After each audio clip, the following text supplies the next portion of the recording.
ClassicGameRoom.com.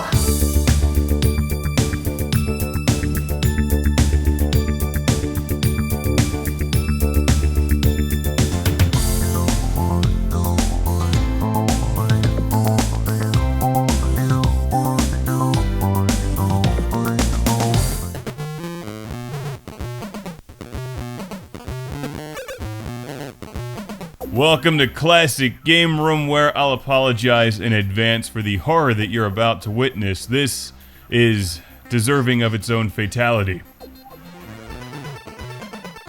After a week of reviewing good games on the Sega Saturn, it's time to review something quite the opposite, just to put things in perspective.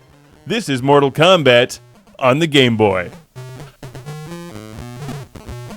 It's as if Nintendo looked in the mirror and saw the Gamecom as a threat. Don't do it, Nintendo! Don't try to outsuck the Gamecom. If you do that, you mess with the balance of the universe. From Probe Entertainment and Acclaim comes this truly horrific version of Mortal Kombat. Now, admittedly, I've never been a huge fan of Mortal Kombat, but I've played some pretty good versions of Mortal Kombat, like the ones on the Dreamcast, PlayStation, the arcade machines.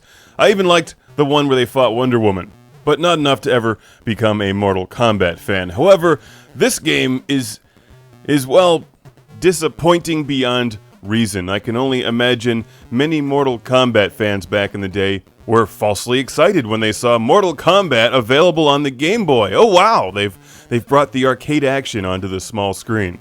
Well, they did, poorly. It's as if Acclaim was trying to cash in on a popular series by porting a junky piece of crap to the Game Boy. Oh, that is what they did.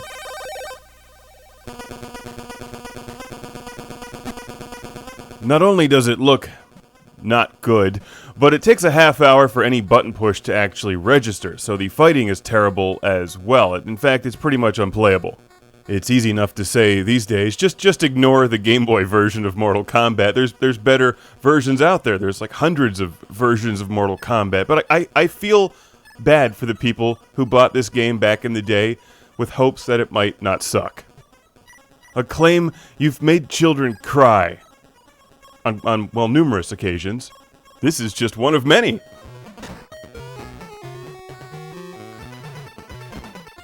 As you can see here, it plays on the Super Game Boy, but it's still far less than super. It's an unresponsive, unplayable piece of garbage. And whoever thought this was worth releasing was an evil, very, very bad person.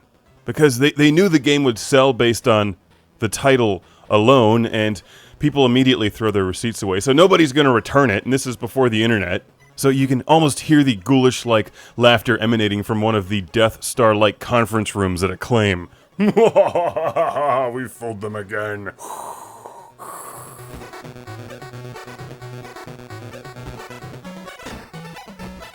Now, I like to make these reviews run at least 4 minutes, just to make sure you get an idea of how the game plays. So I just started playing around with the Super Game Boy's color palette to see if I could make Mortal Kombat any more interesting, and the kittens around the border do kind of help. I like this, actually. The pastel colors and the cats make it feel like somebody else is sharing my pain. And then we have this background, which seems to have been automatically generated by the Super Game Boy. Even it knows. Mortal Kombat was sent to the show by Andrew from Burlington, New Jersey. Thank you, Andrew. He sent it along with the other model of the Gamecom, so it's possible the Tiger Gamecom rubbed off on the game in shipping. In any event, I would avoid this one because there's many other ways to enjoy Mortal Kombat.